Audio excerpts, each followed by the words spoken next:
How to speed up any internet connection on Windows 10 and 11. First, you have to go to Windows and do a right click.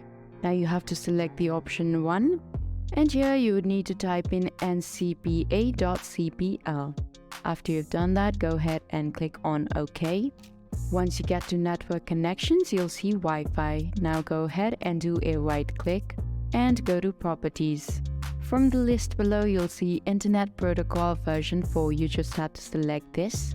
And now you would need to enter your preferred DNS. So go ahead and click on Use the following DNS server addresses. And now you would need to enter the preferred DNS. So go ahead and click on Use the following DNS server addresses. Now the DNS that you would want to use is 1.1.1. For the alternative DNS server, you would want to use 1.0.01. You can even use the Google DNS if you want to. For that, you just have to type in 8.8.8.8. And for the alternative DNS server, you have to use 8.8.4.4. Once this is done, you just have to go ahead and click on OK. Heading back to the Wi-Fi properties, this time you have to select the configure option right at the top. Here you can see a lot of tabs: General, Advanced, Driver, Details. You just have to go ahead and click on the Advanced tab. From the property below, you will see Fat Channel Intolerant.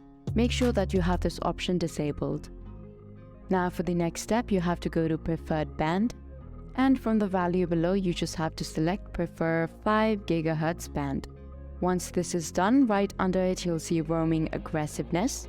For this one, if your router is nearby, then you just have to go on and select the option of lowest or medium low. The lower the value of the roaming aggressiveness, the faster it will make your Wi-Fi speed. So if your router is nearby, just make sure that you choose the lowest or the medium low value. Now for the final steps, you can see channel width for 2.4 Hz and channel width for 5 Hz. Make sure that both the values are in auto. Once that has been done, go ahead and click on OK. Once you have done this entire process, you now need to restart your device. After you have restarted your computer, go on and check the Wi-Fi. You should be able to see two versions of your Wi-Fi connection. One should be the 2.4 Hz and one should be the 5 Hz. Let us know how it worked out for you. Hope I was able to help you out. Thank you for watching.